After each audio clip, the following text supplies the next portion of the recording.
Alkisah, pada zaman dahulu kala, berdirilah kerajaan Pasir Batang yang dipimpin oleh seorang raja bijaksana, Prabu Tapa Agung.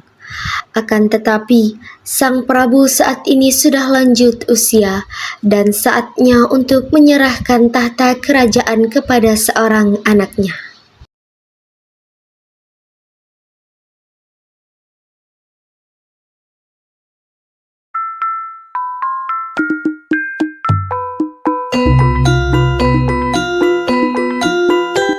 Wahai Kanda, Dinda sudah beberapa hari ini melihat Kanda tampak begitu murung dan tidak terlihat seperti biasanya. Apa yang membuat seperti ini, wahai suamiku? Ya, Adinda, mungkin Kanda sudah semakin tua. Semakin hari, semakin tua. Dan sepertinya Kanda sudah tidak bisa lagi menjalankan tugas sebagai kerajaan Pasir Batang. Dinda juga berpikir demikian, Kanda. Akan tetapi, siapa yang akan meneruskan kata ini? Apakah Purbasari atau Purbararang? Dinda bingung, Kanda. Harus memilih siapa di antara kedua putri kita.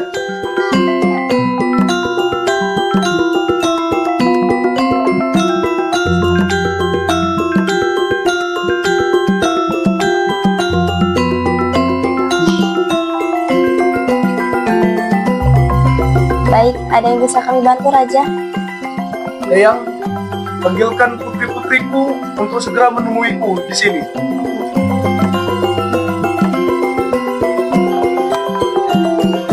Baik, terima kasih, Raja.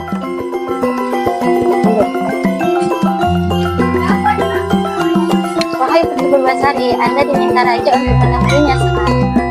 Baik, Dayang, Putri akan sana. Terima kasih. Wahai Putri Purbararang, Anda diminta Raja untuk menemuinya sekarang. Hah? Ada apa lagi Pak Tua itu ingin menjumpaiku? Yaudah, pasti aku nantikan ke sana.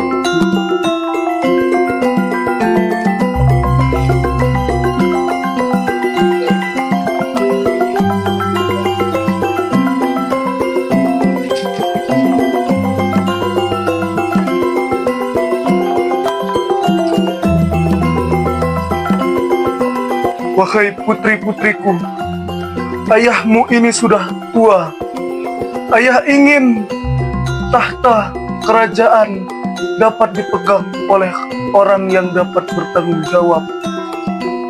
Dan setelah berpikir sejenak, ayah sepertinya sudah mendapatkan orangnya. Putri Purbasari, ayah menunjukmu untuk dapat meneruskan tahta kerajaan sebagai raja kerajaan Pasir Batang ini. Baik, Ayah. Purbasari akan menjaga tanggung jawab yang Ayah sudah berikan ini. Tapi Ayah, kan aku yang lebih tua. Kenapa bukan aku yang Ayah pilih? Kerajaan butuh hati yang tulus, bukan sekedar usia. Purbararang pun sedikit kesal oleh perkataan ayahnya dan merasa iri dengki terhadap Purbasari. Lalu dalam keheningan malam yang panjang, Prabu Tapa Agung berpulang dan meninggalkan seluruh tahta dan para rakyat ikut berduka atas kepergian tersebut.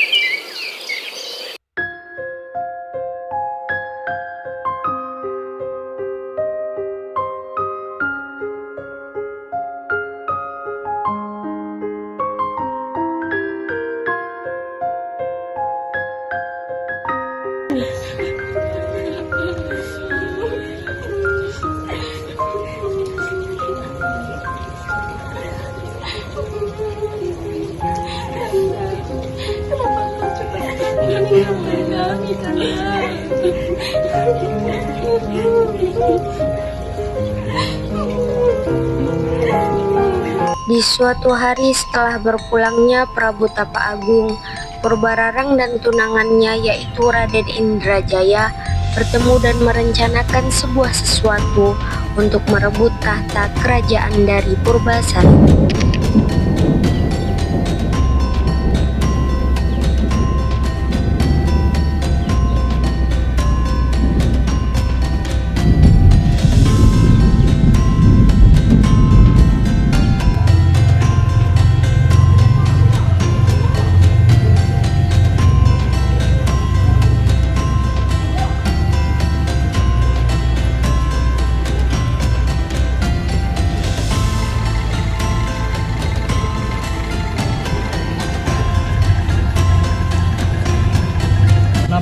kamu lihat seperti kesal. Ayahku memberikan tangkap kerajaan kepada Purbasari. Tentang engkau itu wahai adindaku, sungguh keterlaluan sekali ayahmu itu. Dia telah melanggar institusi kerajaan selama ini. Hal seperti itu sungguh sangat tidak pantas dilakukan oleh seorang raja. Sudah sangat tidak bersyukur melihat kelakuan ayah. Bagaimana bisa takhta kerajaan diberikan kepada Purbasari? Dari segi apapun, aku lebih baik dari dia. Dan tidak bisa dia. Hahaha. Tenang saja wahai adindaku, aku punya rencana.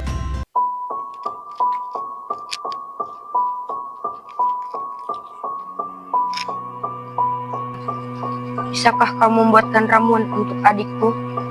Hahaha, pasti kamu sedang iri kepada adikmu yang ingin menjadi penerus tahta di kerajaanmu.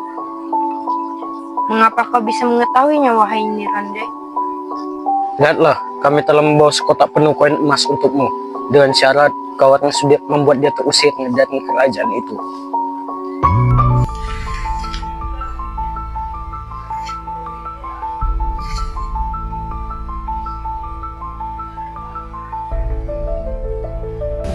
Ini, campurkan ke minum adikmu.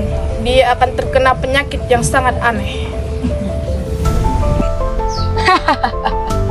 Bagus. Ini imbalan untukmu, Yelonji.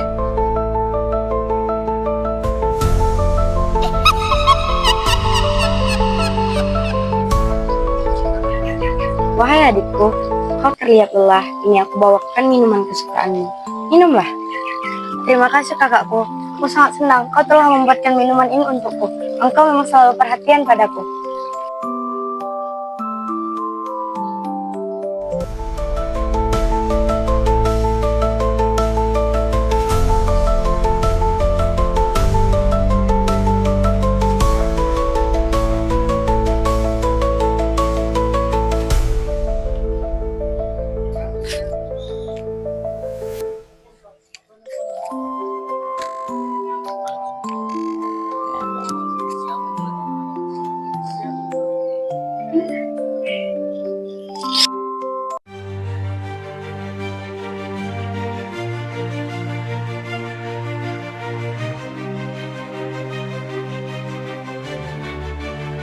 Aduh, wajahku gatal sekali. Badan dan kulitku juga terasa panas dan gatal.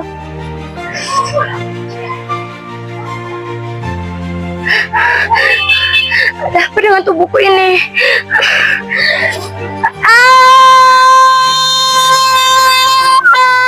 Mendengar teriakannya, para dayang pun menghampirinya. Ada apa denganmu, Putri Purbasari? Kenapa tanganmu dipenuhi dengan bintik-bintik merah ini? Aku juga tidak tahu, Dayang. Apa yang terjadi padaku? Kemudian Purbararang pun menghampiri Purbasari dan Wahai mengatakan adikku, ini semua adalah semalam kutukan nasibmu. untuknya. Dengan keadaan seperti ini, bagaimana bisa kau menjadi pemimpin kerajaan? Dengan kondisi seperti ini, lebih baik kau pergi dari kerajaan untuk mengasingkan diri.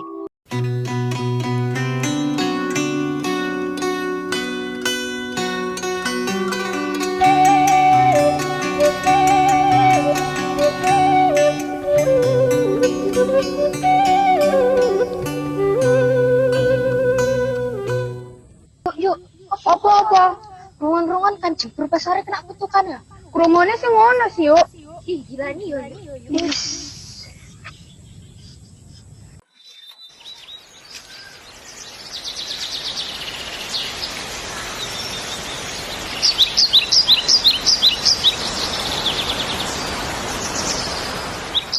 Bila ini jalan hidupku, aku akan menerimanya.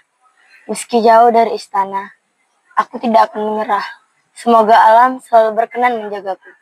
Iya Putri, aku akan selalu membawakan makanan kerajaan kepadamu. Baik Putri, aku akan kembali ke istana. Jagalah dirimu di sini, anggap ini rumahmu di istana.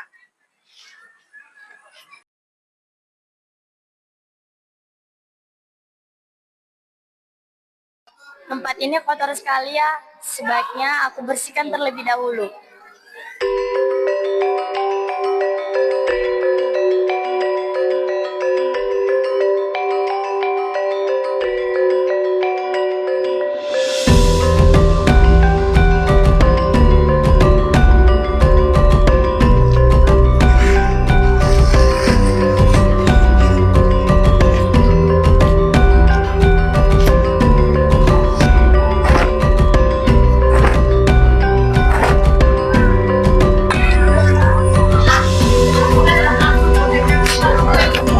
Semuanya sudah selesai. Tempat ini bisa ditinggali dengan nyaman.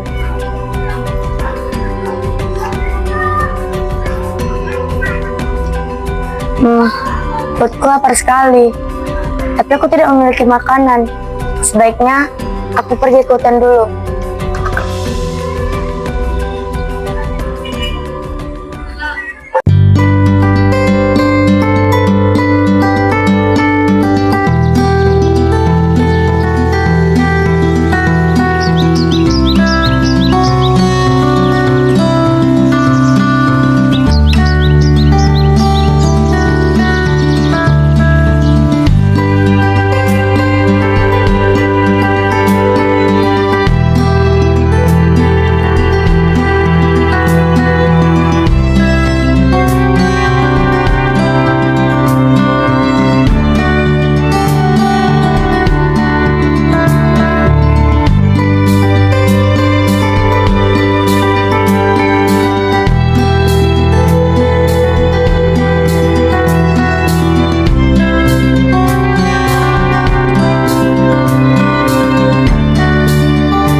Hidup di tempat seperti ini tidak semenyedihkan itu ya. Aku bahagia ada di tempat ini.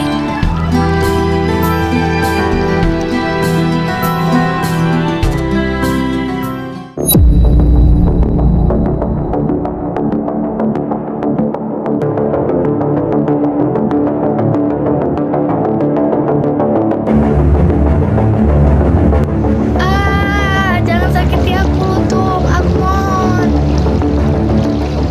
Jangan takut. Aku tak akan menyakitimu. Aku tersesat di hutan ini.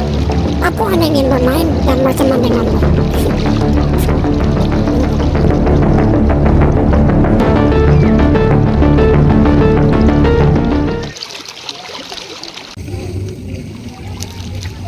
Namaku Purbasari. Aku adalah putri bungsu dari Prabu Tapa Agung, raja dari kerajaan Pasir Batang. Aku diasingkan di hutan ini karena fitnah kakakku, Purbararang. Ia menuduhku terkena kutukan. Jangan bersedih, Putri. Aku akan menemanimu di sini. Mari ikut denganku dan bermain bersamaku.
Cukup, aku menyerah. Mari Putri, duduklah bersama.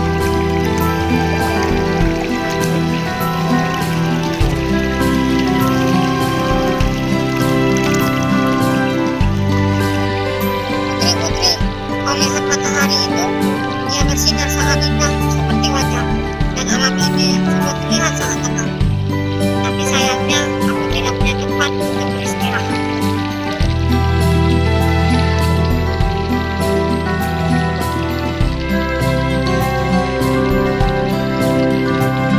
Lutung, mari aku tunjukkan rumahku. Ayo ikuti aku.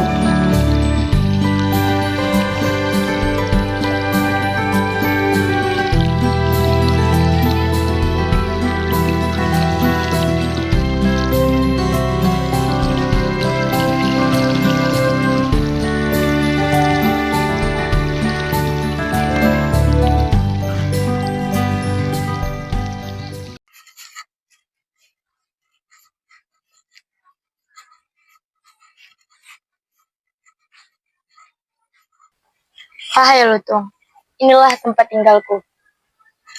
Marilah kita duduk di sini.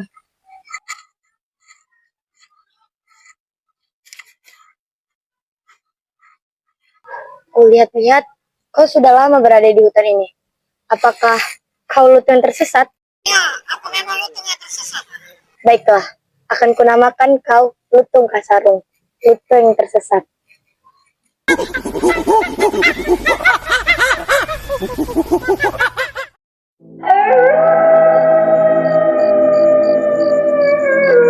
Di balik kebahagiaan mereka, Lutung Kasarung kasihan melihat kondisi wajah dan kulit Purbasari, dan ia pun bertapa dan meminta ramuan penyembuh kepada sang penguasa.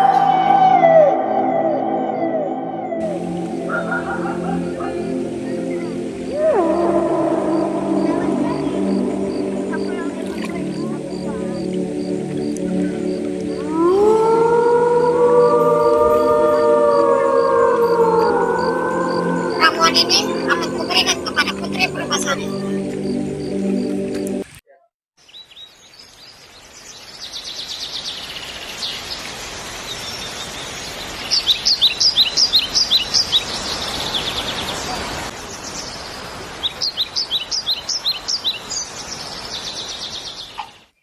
Tuan Putri, aku membawa ramuan yang dapat menghilangkan kutukanmu. Minum ya.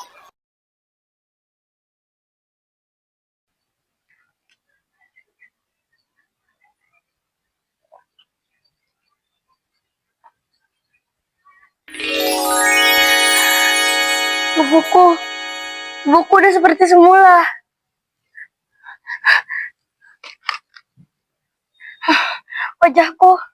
Wajahku juga sudah kembali seperti sedia kala.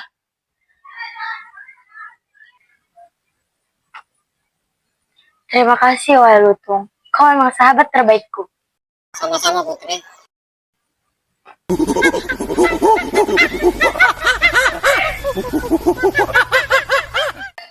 Suatu hari Patih Wak Batara pergi ke hutan, hendak melihat keadaan Purbasari dan mengantarkan makanan. Betapa senang dan terkejutnya ia melihat keadaan Purbasari telah sembuh. Dia pun mengajak Purbasari untuk kembali ke istana.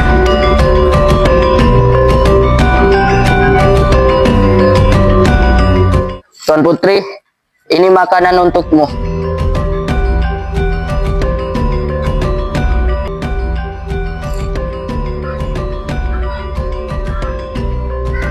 Wahai Tuan Putri, akhirnya kau sudah sembuh dari penyakitmu dan kembali cantik seperti sedia kala.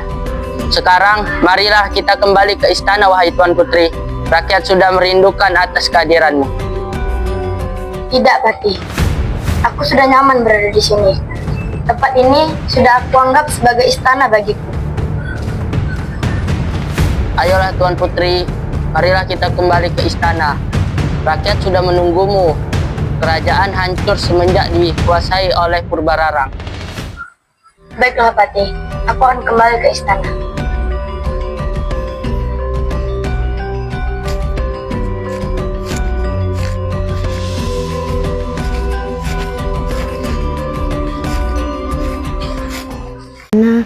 Betapa terkejutnya Purbararang melihat adiknya yang telah sembuh dari penyakit anehnya itu.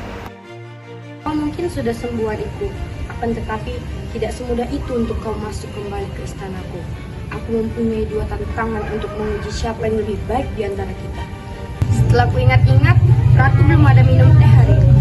Bagaimana kalau kita adu untuk menyajikan teh untuk Ratu? Teh siapa yang paling enak, maka dia pemenangnya.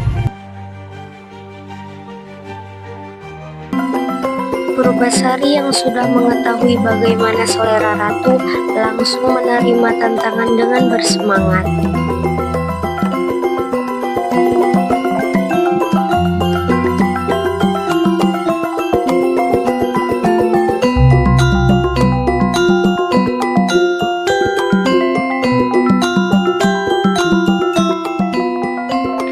Setelah disajikan, ratu pun langsung meminumnya.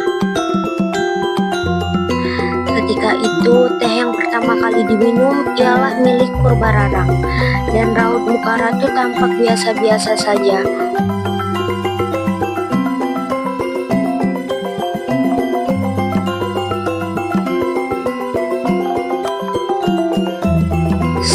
itu giliran milik Purbasari. Ketika ratu meminum teh racikan Purbasari, raut mukanya langsung berubah menjadi senyum seperti merasakan teh yang begitu nikmat.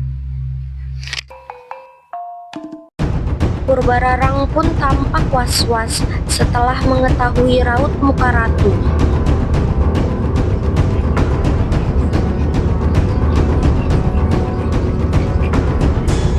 Kau boleh menang di tantangan ini. Akan tetapi di tantangan berikutnya, aku yang akan menang. Dan ingat, yang menang akan menjadi ratu dan yang kalah harus keluar dari istana ini. Tantangan selanjutnya ialah lomba ketampanan dan kegagahan pasangan. Purbararang pun tampak saja mengajukan tunangannya, yaitu Raden Indrajaya yang sudah terkenal gagah. Purbararang kali ini sangat percaya diri bahwa ia akan menang. Ini pasanganku. Ia terlihat tampan dan gagah. Aku yakin di tantangan kali ini kau tidak akan bisa mengalahkan aku, wahai Purbasari. Wahai Lutung Kasarung, aku memilihmu menjadi pasanganku. Tanpa disadari, Purbasari menunjuk Lutung Kasarung sebagai pasangannya. Setelah melihat Purbasari menunjuk seekor lutung untuk menjadi pasangannya, Purbararang pun terbahak-bahak melihat Purbasari. Kau memilih lutung itu? Sungguh tak ada lagi orang yang lebih jelek daripada lutung. Lutung yang mendengar ucapan itu tersinggung dan akhirnya Lutung Kasarung kembali bersemedi dan berdoa supaya dikembalikan wujudnya sebagai Pangeran Guruminda. Doa Lutung tersebut terwujud dan muncullah keajaiban di mana Lutung berubah menjadi Pangeran Guruminda yang gagah dan tampan. Setelah Pangeran Guruminda berubah, semua orang terhenyak melihat ketampanan dan kegagahannya, jauh melebihi Raden Indrajaya. Kemenangan mutlak telah menjadi milik Purbasari. Sebagai pemenang, Purbasari berhak menduduki tahta kerajaan. Sementara Purbararang dan Raden Indrajaya harus angkat kaki dari sini. Tapi karena Purbasari adalah putri yang bijaksana dan baik hati, dia justru memaafkan kesalahan kakaknya. Purbasari tidak ingin menghukum kakak kandungnya karena dia sangat menyayangi Purbararang. Tidak apa-apa kakakku, aku tidak akan mengusir kalian. Tetaplah tinggal di istana bersamaku dan hiduplah bahagia bersama kami. Terima kasih wahai adikku. Sekarang aku mengerti mengapa ayah memilih engkau untuk menjadi penerus tahta kerajaan ini. Karena kebaikan hati Purbasari, Purbararang pun menerima dengan lapang dada jika adiknya naik tahta dan mereka hidup bahagia bersama.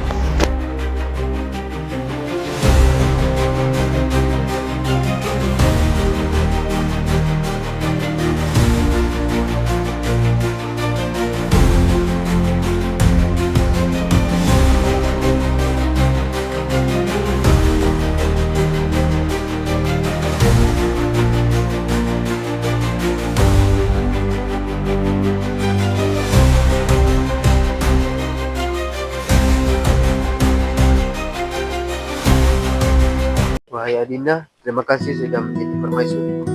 Iya Kanda, aku juga bahagia hidup bersamamu. Sebenarnya Kanda, terkadang aku tidak percaya denganmu. Dulu, engkau hanya seekor lutung yang menemaniku di hutan. Sebelum menjadi seekor lutung, siapakah engkau wahai Kanda? Baiklah, Adinda, sudah saatnya aku menceritakan semuanya.